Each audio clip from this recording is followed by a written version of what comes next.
ሸይጣን ተብሎ የሚጠራ ፍጥረት ራሱ የለም ከመነሻው ሸይጣን የሚባል የፍጥረት መለያ መጠሪያ ስም ያለው አለ ብሎ የሚያምን ሰው ከምን እንደተፈጠረ ይንገራል ከምንድነው ሸይጣን የተፈጠረው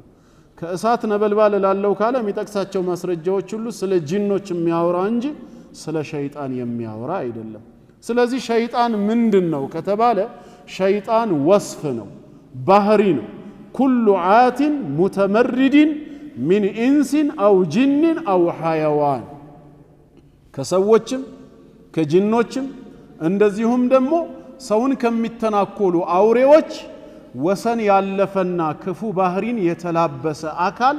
የሚጠራበት የባህሪ ስም ነው እንጂ ራሱን የቻለ የፍጥረት መለያ ሆኖ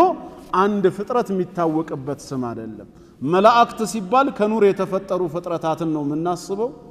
ጂኖች ሲባል ከእሳት ነበልባል የተፈጠሩ ናቸው ሰዎች ሲባል ከምድር አፈር የተፈጠሩ ናቸው ሸይጣን ሲባል ከምን የተፈጠሩ ሸይጣን የሚለው ወስፍ ነው ከነዚህ ሰዎች ከአፈር ከተፈጠሩት እንዲሁም ከጂኖች ከእሳት ነበልባል ከተፈጠሩት ውስጥ ክፉና አመፀኛው ተለይቶ የሚታወቅበት የባህሪ ስሙ ነው እንጂ ራሱን የቻለ ሸይጣን ተብሎ የሚጠራ ልክ እንደ ጂን እንደ መላእክት እንደ ሰው ሌላ ፍጥረት ሆኖ አይደለም ተግባብተናል የአደም ዘሮች በተቀላላ በጋራ የወል መጠሪያቸው ማን ተብለው ይጠራሉ ሰዎች ይባላሉ ከእምነት አንፃር ግን እነዚህ ሰዎች ሙስሊምና ካፊር ተብለው ለሁለት ይጠራሉ ካፊር ማለት ግን ሰው ያልሆነ ማለት አይደለም ካፊሩም ሙስሊሙም ሰው ነው በፍጥረታዊ ማንነቱ በእምነቱ ግን ይሄ ስላመነ ሙስሊም ይሄ ስለካደ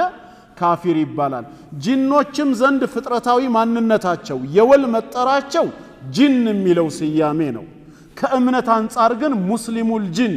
ሙስሊም ጂኒዎች ተብለው የሚጠሩ አሉ ያመኑት የካዱት ደግሞ ሸያጢን ሰይጣናት ተብለው ይጠራሉ ስለዚህ ሰይጣን የሚለው እዚህ ጋር አሁን ሌላ ፍጥረትን ለመግለጽ ሳይሆን እነዛኑ ጂኖች ከሃዲዎችን ለይቶ መጥሪያ መንገድ ነው ባህሪያቸውን ማሳያ ነው ተግባባን ግልጽ ነው ምክንያቱም ሸይጣን የሚለው ቃል ሸጠነ ከሚለው ግስ ነው ርቢ ሆኖ የመጣው ሸጠነ ማለት አይ በዑደ ማለት ነው ከጌታው ረህመት የራቀ የተገለለ የተባረረ ነው ኢብሊስ ከጌታው ረህመት የራቀ የተባረረ በመሆኑ ሸይጣን ተብሎ ተጠርቷል የባህሪ ስሙ ነው እንጂ ጂኒ ነው እሱ ራሱ ኢላ ኢብሊስ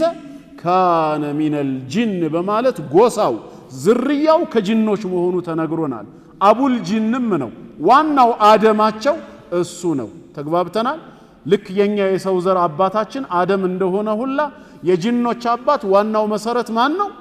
ኢብሊስ ነው ተግባብተናል ሸይጣን የሚለው ወስፍ ነው ስለዚህ እኛ እዚህ ጋር ሙስሊምም ካፊርም አለ ብለን ለሁለት የከፈልነው የሙስሊም ጂኒና ካፊር ጂኒ ወይ ሸይጣን ማለታችን ነው